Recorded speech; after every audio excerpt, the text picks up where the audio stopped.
real good.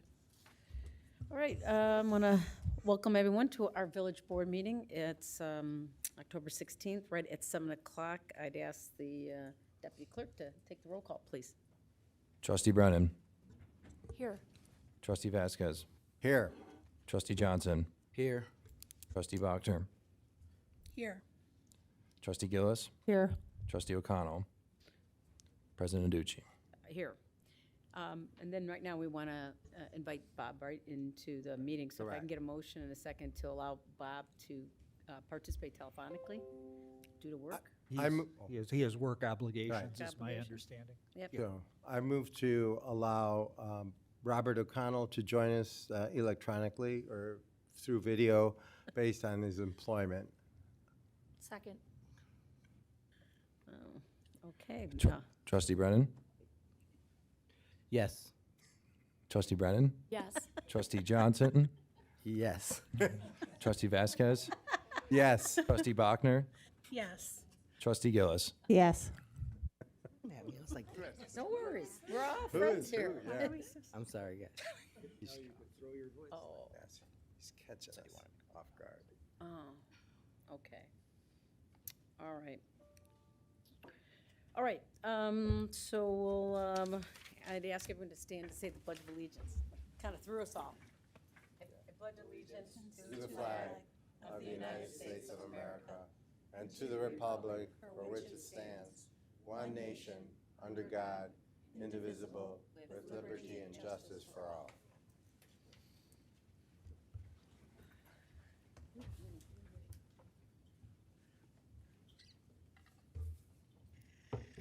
Okay, very good. So we got citizens' comments, so Maura and Mark Zinni, if this is the time, yeah, thank you. Thank you. Sure. Okay, we'll share. Yes, please. Yes, Yeah. at the microphone. Yes. Already set? Okay, thank you so much for allowing me to make comment this evening. My name is Maura Zinni, my husband Mark, and I recently purchased the home at 929 Keystone.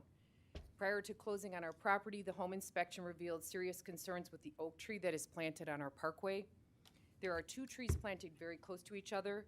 The one in concern is located directly adjacent to the corner of the curb and driveway. This tree poses a serious safety concern for any biker or driver on Keystone. There is a significant blind spot caused by the tree. Additionally, the tree roots that are concentrated in this location due to the proximity of both trees is negatively impacting the sewer line to the street.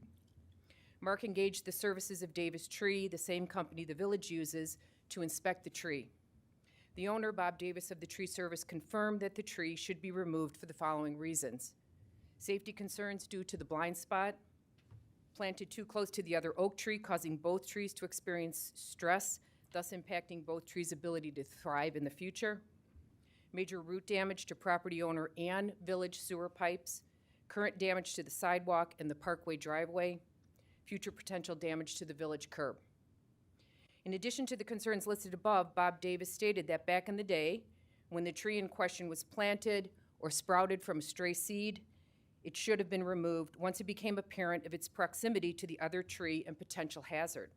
It is not known if this tree was actually planted by the village or if it was sprouted from a seed that eventually grew into an adult tree. Either way, during the oversight of the village trees, the arborist at that time should have had the tree removed. We've been informed by village administration, thank you, Matt, for taking the time to look into this, that both trees are healthy and that if we want the tree removed, we must pay for the removal, pay for the past care and maintenance of the tree, and pay for a new tree to be planted somewhere in the village.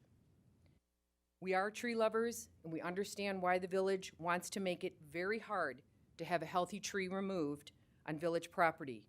However, in this situation, the concern is regarding safety of villagers, not the health of the tree.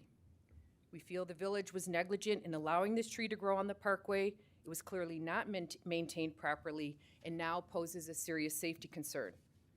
We are aware that the village has ordinances and policies when it comes to property owner rights, responsibilities, and partnership opportunities to maintain their property. One such ordinance or policy is the 50/50 sidewalk replacement program the village offers to residents. This program encourages property owners to make sure their sidewalks are safe for pedestrians.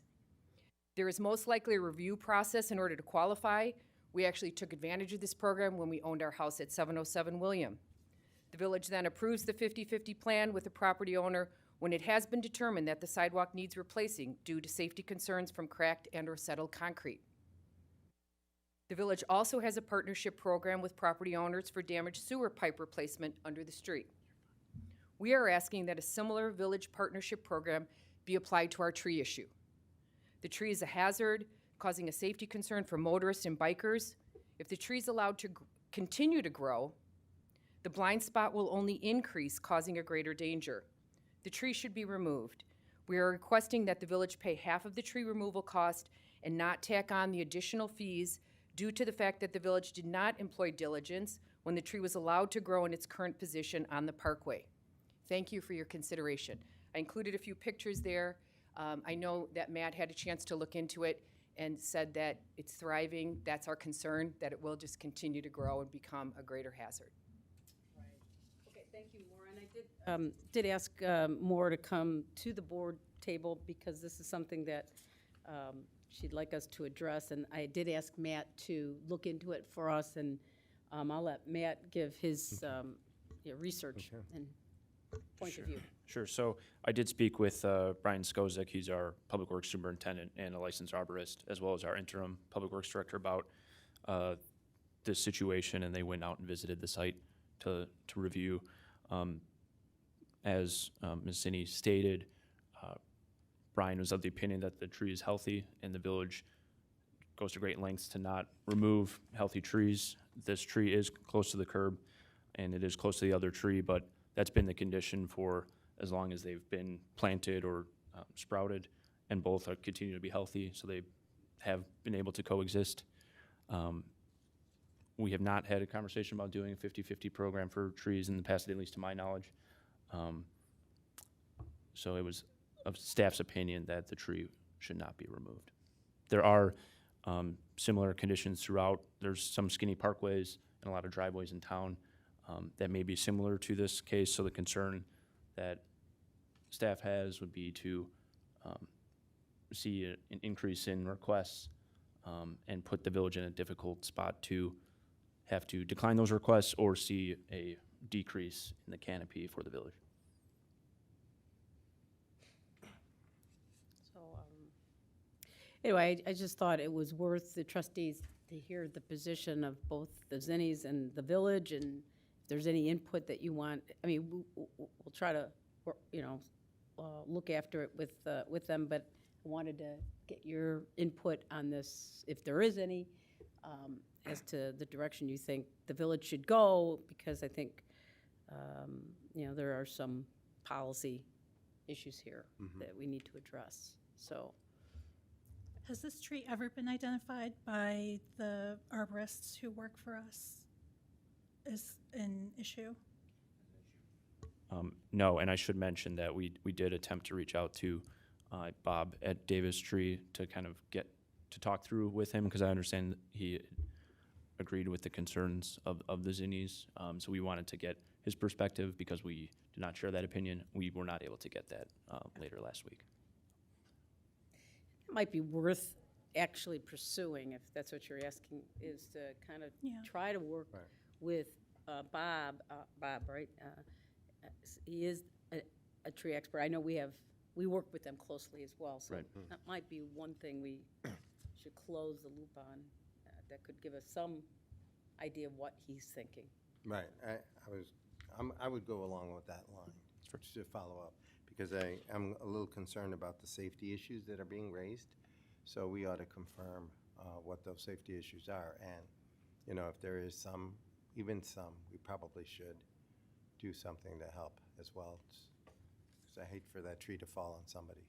Well, I will say that the safety concern in question is not due to the health of the tree or branches falling. It's just the location of the tree in proximity to the curb and the sidewalk. That's the concern from the Zinni. So it's not necessarily what an arborist would determine strictly looking at the tree and seeing branches that might be Oh. dangerous or Right. decaying on the inside, like typically that's what the arborist would Okay. be opining on.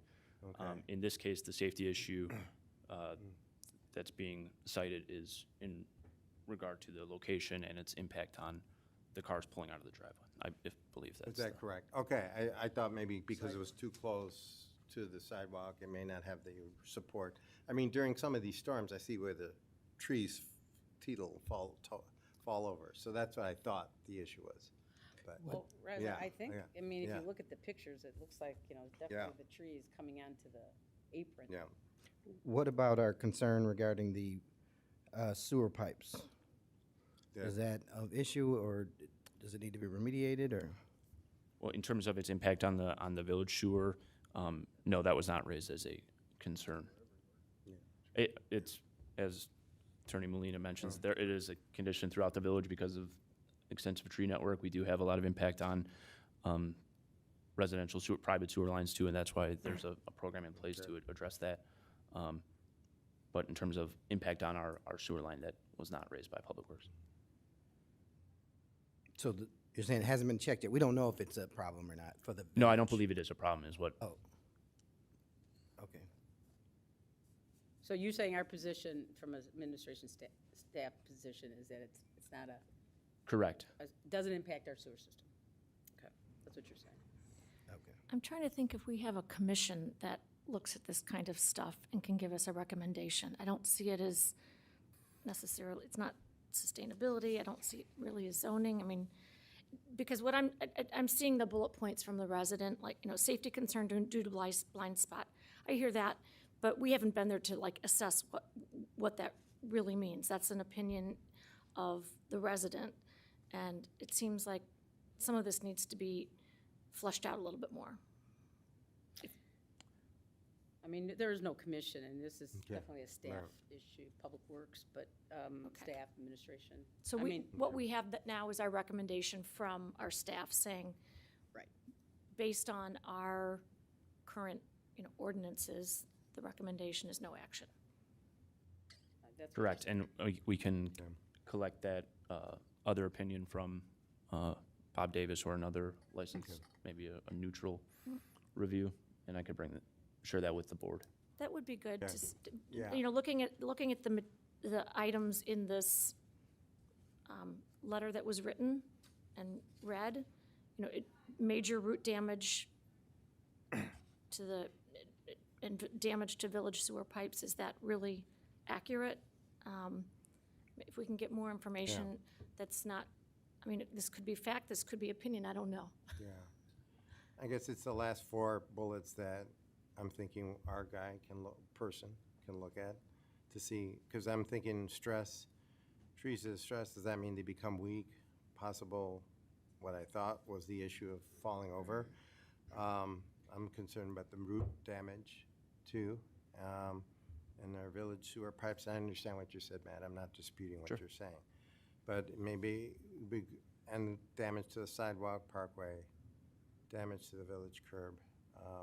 We've heard residents complaining about the sidewalks not leveling off, and I'm not blaming the village, don't get me wrong, but also if this is going to contribute to that, maybe it's something we should look at, that's all, with our expert. Understood, to see sure. to it.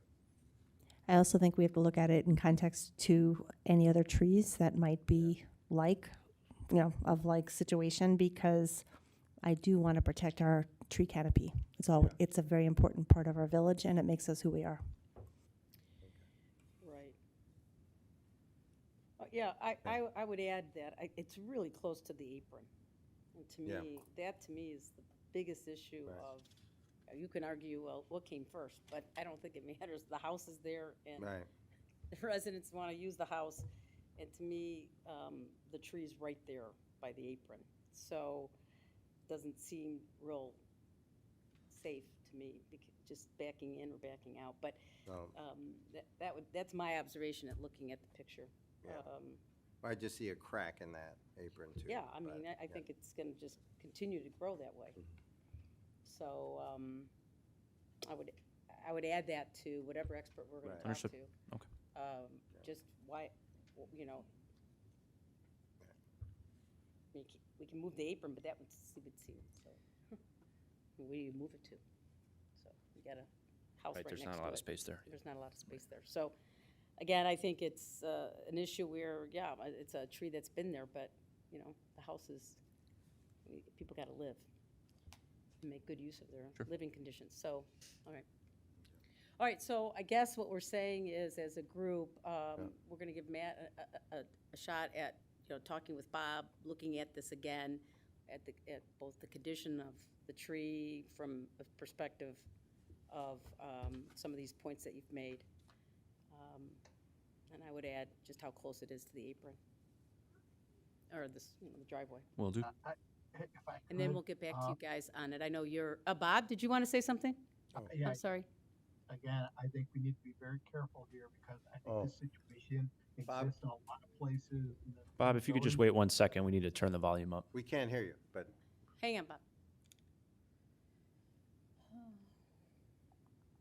Is the presentation or the mic levels? Is that any better? no, Bob, is there any way you can increase the volume where you're at or I'm- talk Try the closer? I'm as- try the presentation. Mine's as loud as it can be. Okay.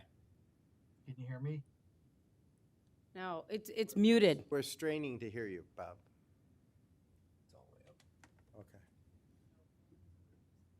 Can Okay. you hear me? Okay. Oh, not, okay. Can you hear me or not? You're really, really faint in terms of, we can't, either you talk up loud or, Or closer to your computer. Yep. Yes, chat, thank Can you hear me now? Is that any better? you. Oh, A little bit, we can give it a shot. it's here. You know, That's man, I think I'm gonna, let me see if I can find the number. I'll try to call it, but I'll pass for right now. okay. He's gonna pass for right now, he said, because, All right. It did sound like he was just gonna say, like, we have to be very careful, careful. yeah, that's, it sounds like. About, you know, Something. starting something like this and. Thank you, Setting a Erica. precedent. Oh, He He said? said, "Thank you, Erica." Thanks, Eric. yeah. Or you can always send an email to, Or can you type in the chat? Do we have a chat? yeah, type in the chat Type in too. the chat. Sorry, Bob. Oh, there is a chat, there's somebody. That was somebody else earlier. Oh, okay, okay, Yeah, I gotta make sure we All right. can do that remote. okay. Yeah, All right. okay. So we'll capture what Bob had Yeah. to say as well. But I think we'll take another shot at this, look at this, and we'll get back to you. Hopefully, when's a good time? I mean, I don't want to make it too long. Yeah. So what do you think? Yes, hopefully by the end of the week, I'll be able to, or early next week. What, is that good enough for it? Okay.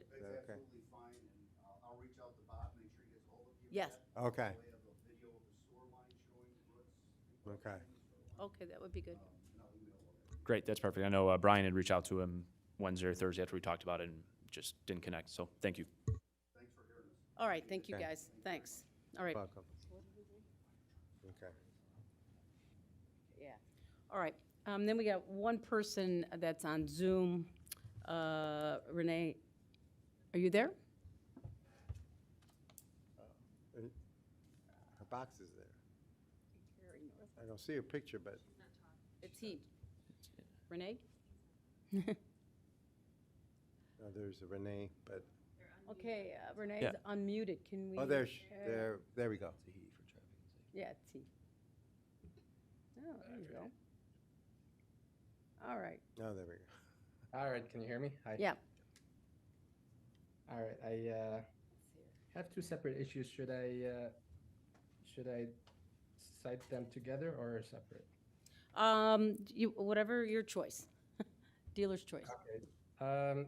So really quickly, more discussions about trees. I would just wanted to follow up on our discussion regarding removing all ribbons that are on trees and are on parkways. Residents of River Forest should not showcase their political affiliation by decorating trees that are considered public property. I cite Village Ordinance 813.6. No person shall, in connection with any property of the Park District, drive any nail, staple, or attach or fasten any wire, rope, or device to any tree or plant, or tie or hitch any animal to any tree, plant, or bush. So I know that a lot of people are politically involved with different world affair, whether it was Ukraine or Russia or Israel, but we should not be using public property to showcase our political affiliation. Residents should be able to decorate their fences, their backyards, front yards, but not public property. And we should just basically follow our own rules. So that's the first. Right. I don't know if anyone has any discussion or comment on this, or I can move on to my second point. Go ahead to your second point. Okay, so during the last traffic committee meeting, Chairman Reese asked for a show of hands of how many people in the room resided on Bonnie Bray and how many liked the barriers, that cul-de-sac. And there was a resounding yes. 13 out of 14 houses responded yes to keep them up. But then when Chairman Reese asked the same question for the people of Clinton, it was a resounding no. So it was very clear that all the people on Bonnie Bray wanted the cul-de-sac. Commissioner Pat further noted that the overwhelmingly majority of letters and emails that were received in the past 2 to 3 weeks at the time, they mirrored that same vote. What we were asking is that we want to be exactly like Oak Park, mirror the same east side of Harlem, because that northwest corner of Oak Park is closed off by a cul-de-sac. And we want the same thing for River Forest, the same thing for Bonnie Bray. Later, Commissioner Gillis suggested to remove the barriers on Clinton and keep the barriers on Bonnie Bray so that you give the people what they want. And everyone in the room seemed to be okay with that plan, because that's exactly what everyone wanted. Later, it was discussed and determined to ask for a fresh new study by the current engineering group for that northeast quadrant. And everyone liked the idea. But all of a sudden, in a change of heart, a motion was brought to remove both barriers and start fresh with a new study. So I'm suggesting that we amend this recommendation where we keep the cul-de-sac on Bonnie Bray and North, so that we give the people of Bonnie Bray what they want and what they've been asking for the past 2 years, while in parallel conducting a fresh study to address Clinton, Williams, Monroe, and the alleyways. Thank you. Yeah. Okay, thank you, Renee. And just so you know, next week, Monday, this topic will be discussed. So, thank you for the comments. I know that we are listening intently on all the issues and comments that the residents have. We want to do it right and right for as many people as we can get it right for. So if you have time next week, we'll be discussing it probably in detail. So, and as far as the tree policy, I did ask Lance to look into our ordinance and our policy and look at what other neighbors or other communities are doing in such using their trees, perhaps for statements and what's happening. So I'll let you take it from there. So the commentator is correct in that they're village trees. They're in the public right-of-way. They can be removed because there are trees. The problem is it's common for people to put these things on trees, and any suggestion that there'll be across-the-board removal of all these things, there are some where families have children that are in the military and there's a tradition about tying things on a tree. It can get very tricky. from a popularity standpoint, I guess. But the cleanest thing is to remove all attachments, all signs in the right-of-way, anything on a village tree, just remove it, and it can be complaint-driven. Having said that, if a policy is desired to allow it, it brings us back to the flagpole issue in the sense that this is public property, and if we allow some kind of ribbons or attachments to ever be posted to our trees with knowledge, it has to be content neutral. There are some ways to try to do that, to make it limited to personal sorts of memorials and things like that, as opposed to political statements. But having said that, that can be a tricky line as well. So it raises a host of issues if you want to try to allow it in certain cases with knowledge. Otherwise, the simple thing would be to enforce that you can read the code now as not allowing this kind of thing, and the village is already a complaint-driven. We don't have people scouring every block every day, and as reports come in, the ribbons can be removed, and it can be posted that people are reminded that these are village trees and people aren't supposed to attach things to them. So that's my statement on that. Happy to answer any questions. All right. It seems to me that the latter seems reasonable. We know we should be following it, and just, it's a reminder that we should be following it. Yeah, I mean, that's certainly a takeaway, is to follow our ordinance. You know, we've in the past allowed it for certain occasions, and yeah, you're right. We need to be mindful of what our ordinance is. So if that's what everyone is And thinking. I guess to that end, we also would need to remember that we're not supposed to be putting yard signs on the parkways also. And we just need reminders of that, you know? It happens all the time. There's a, Fenwick entrance test sign on the parkway. We just have to remember, we've got to put it on our own property. But Yeah, it's so interesting, Katie, because I think we more often think of that on, signs on the parkway, because even during election cycle, people are like, yeah, you can't do that, versus ribbons on the tree. It's so weird. So, but you're right. I mean, that's something we have to keep thinking about. I think also, just for a point of clarity, this also applies to holiday ornaments, am I correct? Correct. Yes. Yes.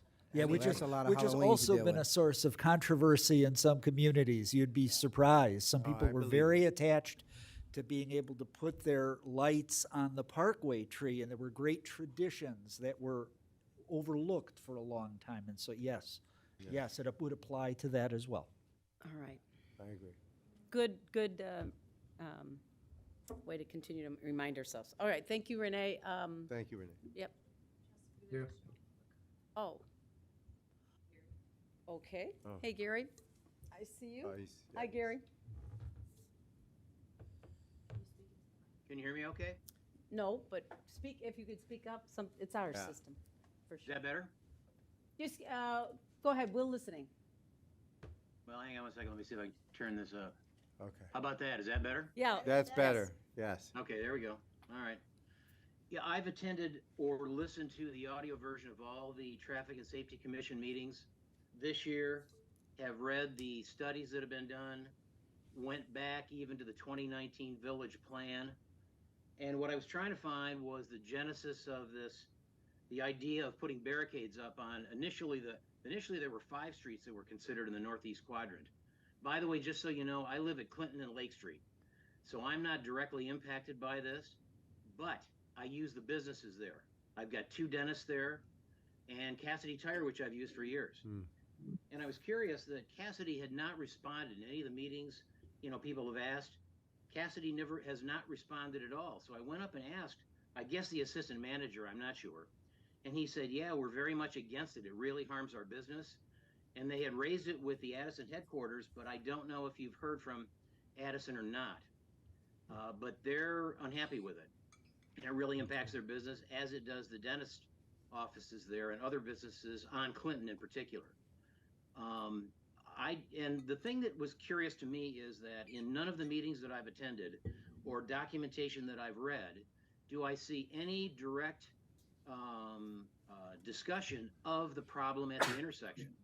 This is all about avoiding the intersection at two state routes, Harlem and North Avenue, which is a very busy intersection, and it's only going to get worse.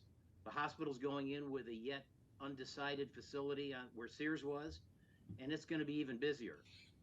And so there's been no discussion of ways to ameliorate that intersection. Instead, what they've done is, and even the commission admitted last time, they kind of went overboard in putting the barricades up. And what they were going to do is back off that and do another traffic study on the numbers to see what the cut-through traffic actually looked like, or the corner avoidance, if you will. So that's kind of where we are. And I am dead set against the barricades. I don't believe we should be like Oak Park at all. We're not trying to create a Berlin Wall here to barricade off River Forest. I think that's the wrong approach. Okay, thank you, Gary.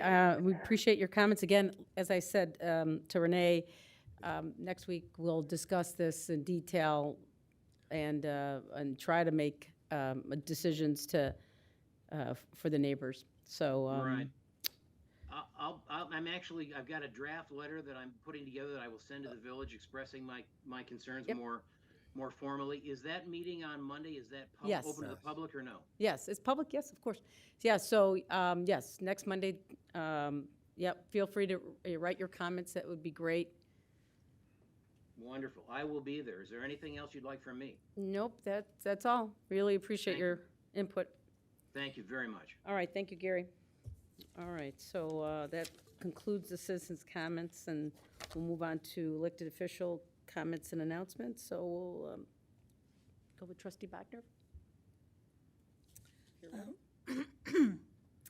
Hello, I'd like to start with a land acknowledgement. So as we begin, we are mindful that we hold these meetings on lands that was once and still is inhabited by Indigenous people, including the Ojibwa, the Chippewa, Menominee, Potawatomi nations, and more. We will remember our nation's history and honor the Native people as stewards of this land that was colonized.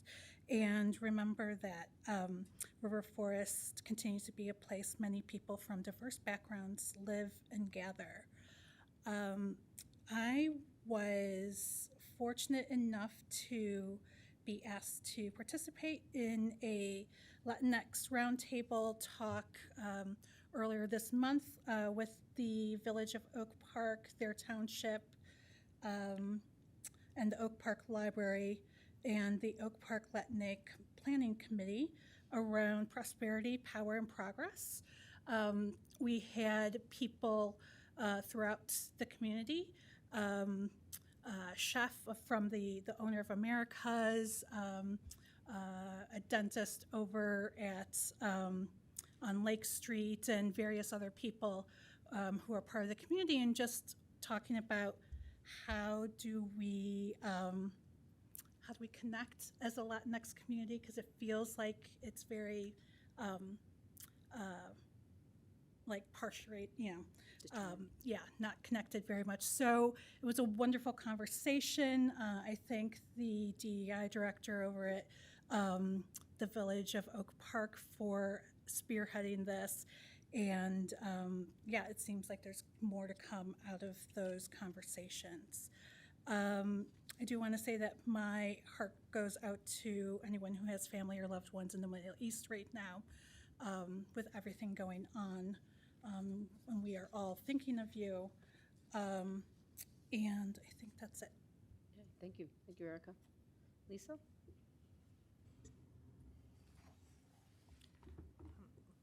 First of all, I want to say congratulations to the fire department and police department for an awesome event on Saturday. They had an open house. The weather did not cooperate, but I think all the children that were there were fine with the bad weather, and they had a great time.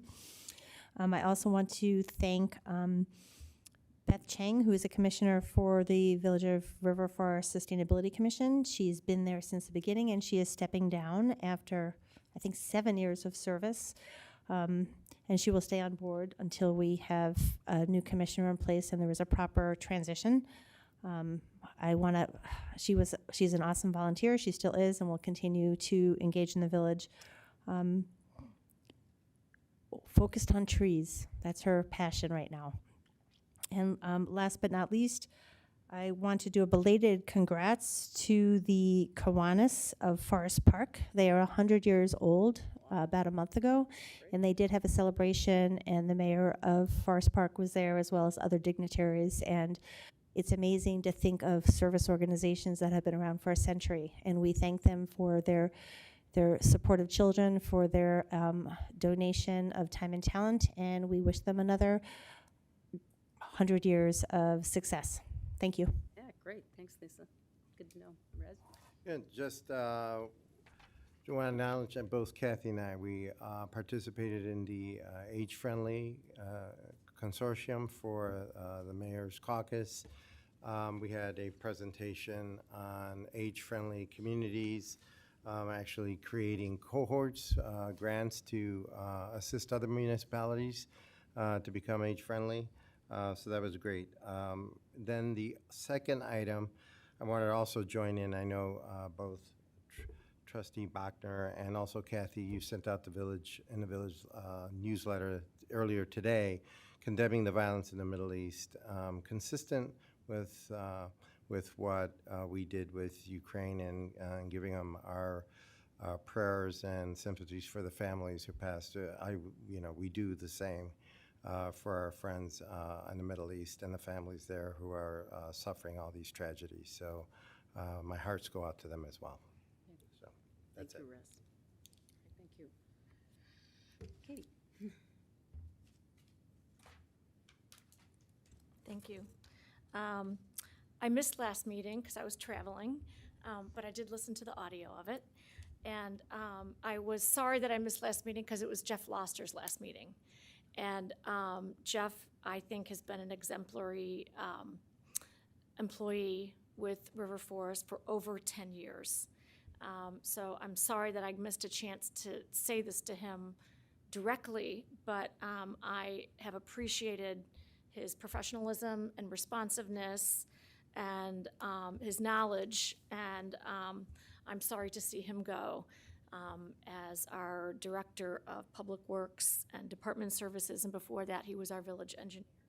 So I echo Lisa and Erica's comments from last meeting because I heard that on the audio, and just wanted to add my comments to that as well. I thought he did an excellent job, and he will be missed, and it will be hard to fill his shoes.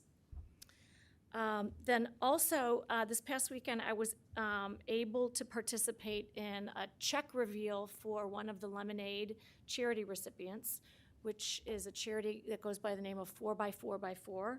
I think I mentioned this at one of our meetings before. This is a group that sets up internships for youth, 4 hours a day, 4 days a week for 4 weeks during the summer. And they received a check from Lemonade for over $10,000, which is going to allow them to set up more internships for more youth this next summer.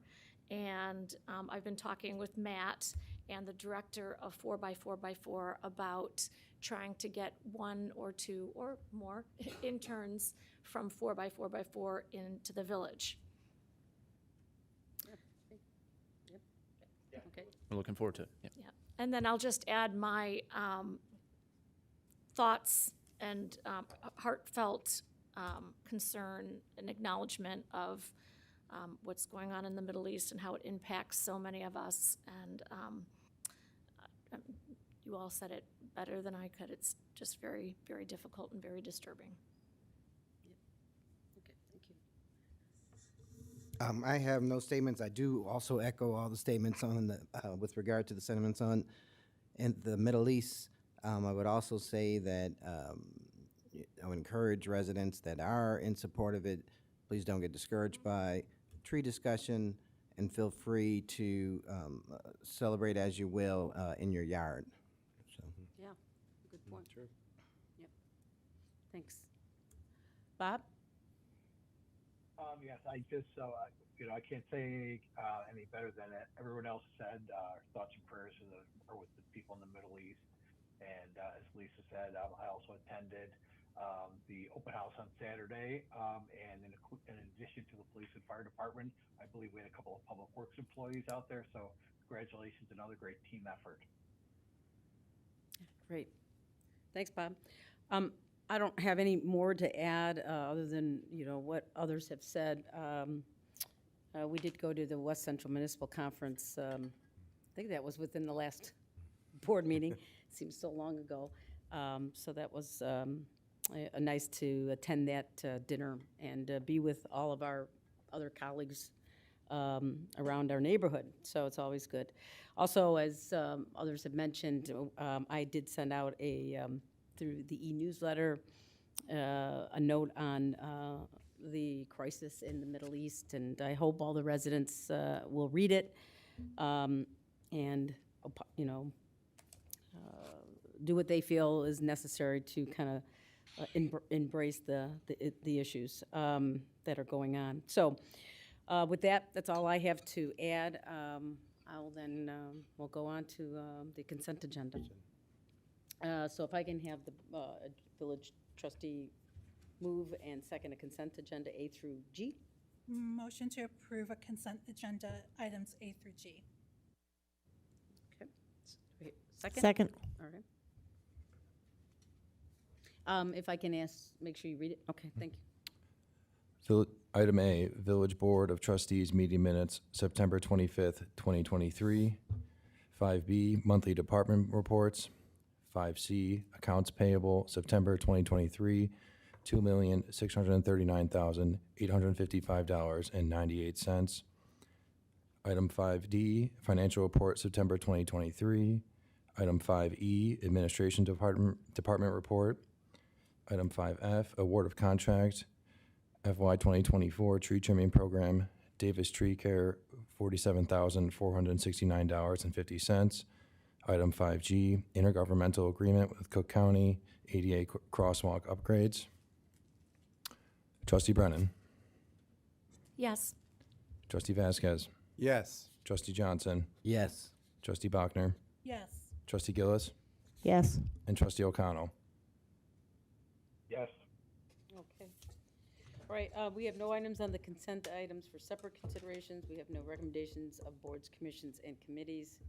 We have no unfinished business at this time. However, we have new business. So I think we currently need a motion to accept the village annual.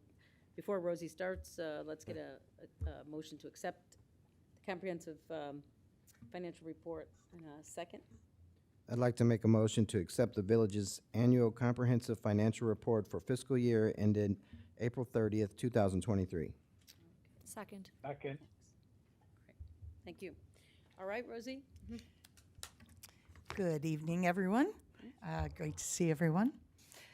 Tonight, we are happy to present to you the 2023, the fiscal year 2023 annual comprehensive financial report. I'm going to briefly discuss some of the financial highlights that are included in my memo with the report. And then after I go through some of the key points, Martha Trotter from Sickage will also go through the actual report and give you some highlights in that. So the general fund, a summary of the general fund revenues is on page 1 of my memo. Overall, actual revenues exceeded the budget revenues by $2,738,480, or 15.22%. Some of the reasons for this large excess or surplus, property tax revenues were higher than budgeted due to the timing of property tax collections. We received the first installment of the second installment of the 2021 levy in the fall of 2022, and then the first installment of the 2022 levy in the spring. The spring collections are based on the prior year, so it all is dependent on when we receive them. If you notice, state income tax receipts were $343,000 above the budgeted amount. This revenue source continues to exceed projections.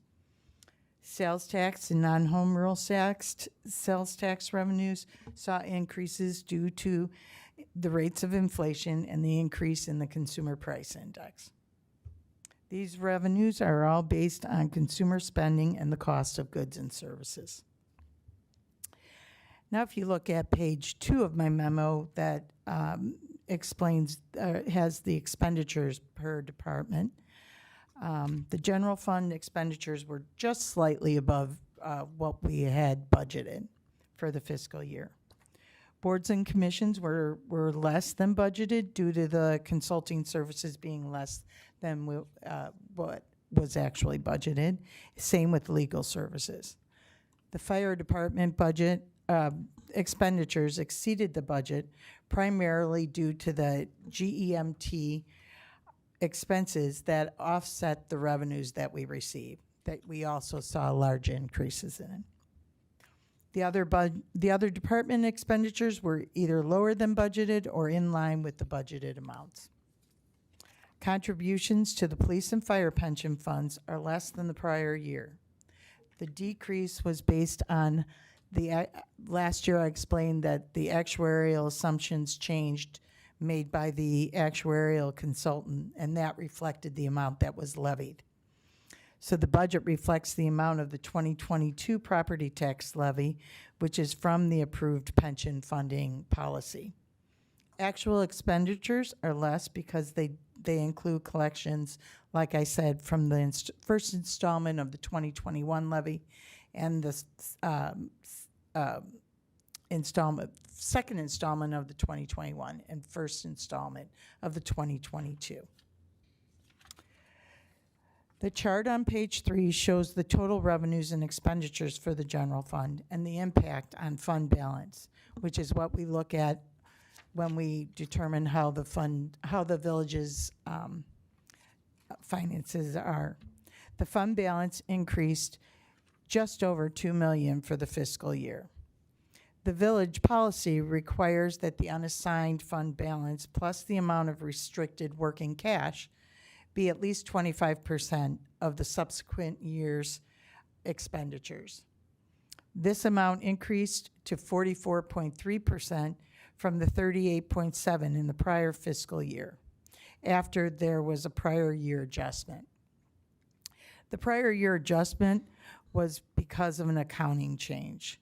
The deposit with Intergovernmental Risk Management, or IRMA, which is our public entity risk pool, for accounting purposes, it was reclassified on the governmental fund balance sheet to deferred inflows of resources and is the primary reason for the decrease in the non-spendable fund balance, which to all of you really just means we moved it. This increase in fund balance is due to reductions of non-essential purchases by all departments and increases in revenues that we've discussed earlier. A quick note on the water and sewer fund highlights. The chart on page 4 of my memo summarizes that. The water and sewer fund net position increased 1.1, just shy of 1.2 million. This is due to water revenues. Actually, water revenues were slightly less than what we budgeted, but that's based on consumption and weather conditions, even though we did raise rates last June to cover the 5% increase in the cost of the City of Chicago water and to fund future operating and capital plans. So I encourage you all to read the transmittal letter and the management's discussion and analysis located at the beginning of the report. This annual report includes a great deal of information, and those documents provide a description of the financial statements and summarize and explain the village's financial activities during the year. This report and the results of this report are the result of a well-functioning team that admirably weathered financial challenges and staffing changes. Staff's diligence in maintaining the accounting records and careful and conscientious attention on all levels of village management and operational staff made this possible. thanks to Matt Walsh for his leadership and Kiki Boyer and her staff for their hard work.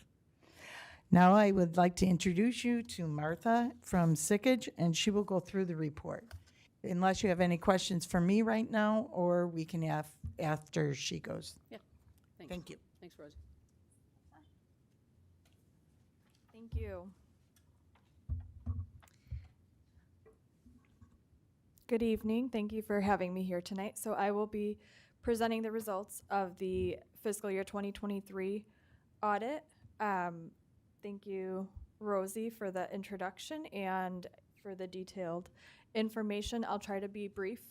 There are quite a few reports that we issue as part of the annual audit, including the annual comprehensive financial report, the board communication, the management letter, which is issued in accordance with Illinois compiled statutes. We issue a TIF examination report, the IMRF allocation report, which presents the information on the village's IMRF plan as allocated to the village and the library, as well as in accordance with Illinois compiled statutes, the GATA report, which presents information on grant expenditures for the fiscal year for state and federal funds expended. I'll be focusing on the annual comprehensive financial report and briefly touch on the board communication information as well. First and foremost, I do want to acknowledge all of the hard work that goes into preparing for an audit. We do ask for a significant amount of information, and in order to be able to issue our opinion on the annual comprehensive financial report in accordance with generally accepted auditing standards, there's a lot of testing and work that goes into it. So the hard work and preparation that goes into providing us the information that we are required in order to complete our testing and analysis. It's a lot of effort, and it's in addition to the day-to-day operations of the village. So we're extremely grateful for the professionalism and information that's provided to us, everything provided to us on a timely basis in order to be able to issue the reports in accordance with state deadlines. The village is required to have the financial statements issued within 6 months of the fiscal year end, so that would be the end of October. So I do want to acknowledge all of that effort that goes into the preparation. The purpose of our audit procedures is to obtain a reasonable assurance about whether the financial statements as a whole are free from material misstatement. On pages 1 through 4 of the annual comprehensive financial report, you'll find the independent auditor's report. I am pleased to be able to present a clean, unmodified opinion on the village's financial statements for the fiscal year ended April 30th, 2023. That is the highest level of assurance we can provide with respect to the accuracy and fairness of the information presented. As I noted, our audit procedures were completed in accordance with generally accepted auditing standards. In addition to that, due to the level of grant funding, grant expenditures during the fiscal year, there was also a requirement to perform procedures in accordance with generally accepted governmental auditing standards, and the report associated with that is following the independent auditor's report on pages 5 and 6 of the annual comprehensive financial report. The key items to note there, had there been any material weaknesses or significant deficiencies to report, those would be listed in that section of the report. However, based on our testing and procedures, we came across no such items to report, and we had no instances of non-compliance to report. As Rosie noted, the management discussion and analysis and the transmittal letter, which are included in the introductory section and following the independent auditor's report, those would be some great sections of the report to review.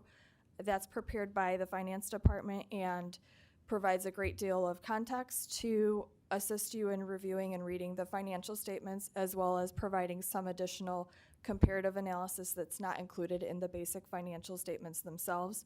So it gives a little bit more detail as to not just what the balances were, but what led to those changes and variances. The basic financial statements are following the management discussion and analysis beginning on page 7, and that includes the village's statement of net position and statement of activities, which are presented on a full accrual basis of accounting. Those are presented for governmental activities in total, so for all of the village's governmental funds, as well as for business type activities. The full accrual basis of accounting includes the long-term assets and liabilities of the village, so that would incorporate the capital assets net of any accumulated depreciation, net pension liabilities, OPEB liability, and long-term debt activity of the village. Following the statement of net position and statement of activities, you'll find the governmental fund financial statements. The governmental fund financial statements are presented on a modified accrual basis of accounting, so more in line with what you're used to reviewing on a month basis. That does not include those long-term assets and liability information. The governmental fund statements are presented for each major fund individually and in total for the non-major aggregate remaining funds. There's also further information in the subsequent following to the footnotes to the financial statements for what makes up the balances of those individual non-major funds, as well as budget to actual information for each of the village's budgeted funds.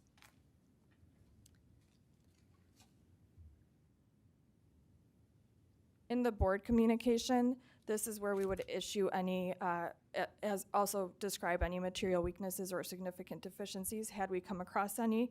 As I noted during our testing, there were no such items to address. The key information in the board communication that I wanted to point out is we also had no issues with management and no disagreements, no issues that arose throughout the course of the audit that would prevent us from completing our audit procedures. And also there was one change in accounting principle that was implemented for the fiscal year. That's GASB Statement 87, which is addressed first in the independent auditor's report and also noted in the board communication. So that was one change that impacted the financial statement presentation for how leases are accounted for and recorded and reported in the financial statements. That did minimally impact the balances of the financial statements, but is more of a change in presentation to those lease assets and lease liabilities. Also, as Rosie noted, there was one prior period adjustment related to the presentation of the IRMA deposits, and that was simply a correction of moving from non-spendable fund balance to deferred inflow of resources, so presenting it as a liability rather than within the fund balance of the village. Those were the only two adjustments that came up throughout the course of the audit, so one being an implementation of new accounting policy and one being a correction of presentation. What that lets you know as the board is that when you're reviewing the monthly financial statements, you can rely on those, as we had no significant material adjustments to the fund financial statements directly outside of those two items. That tells you that the information we received to audit was in line with what's presented in the annual comprehensive financial report, so you can rely on that information to make your financial decisions. And at this time, I can address any questions. Good. Any questions? No, just Yep. maybe a comment, or maybe it is a question. It's just generally, is there anything, it sounds like there's nothing we need to worry about. All right, it's a Does Rosie need to step out of the room? Pass. No. No, everything, as I noted, we were provided everything on a timely basis, and Okay. just the two adjustments that were proposed, one of them being an implementation of a new standard. Even the GASB 68 and 75 adjustments, which are common to see annually, those are completed by the village and provided to us, so we received those adjustments prior to receiving the trial balances to audit. So there's a lot of work that goes into preparing those for us, so no issues. Okay, thank you. Yeah, great. Thanks. Yeah, great audit. Thank you, Rosie. Thank you, And Rosie. team, and Kiki, and the rest of all of you. I mean, Great. it's real important to get a clean bill of health here from an audit standpoint, so I appreciate all your efforts toward that. Um,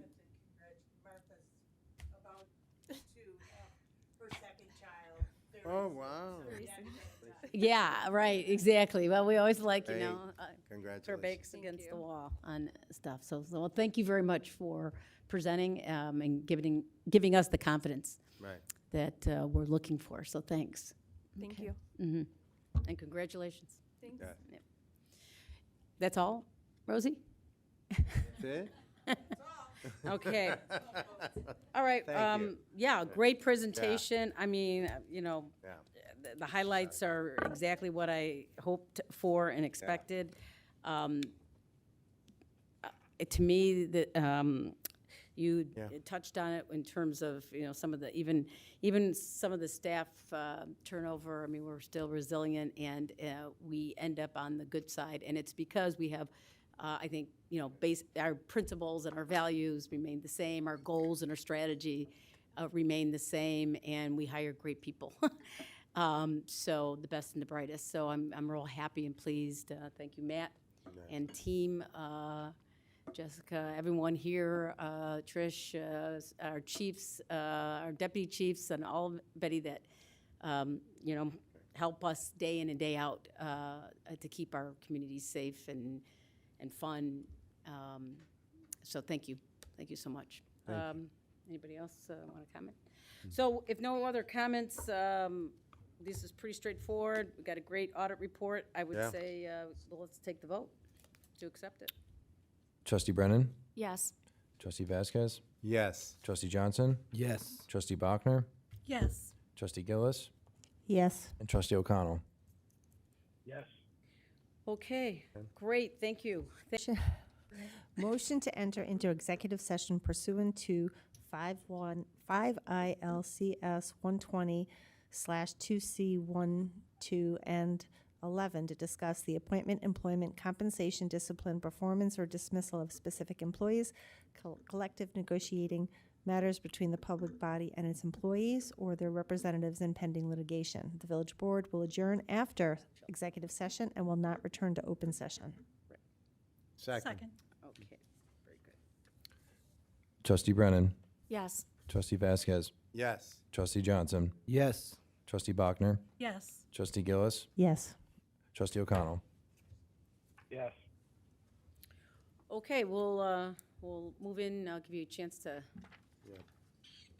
kind of take a 2-minute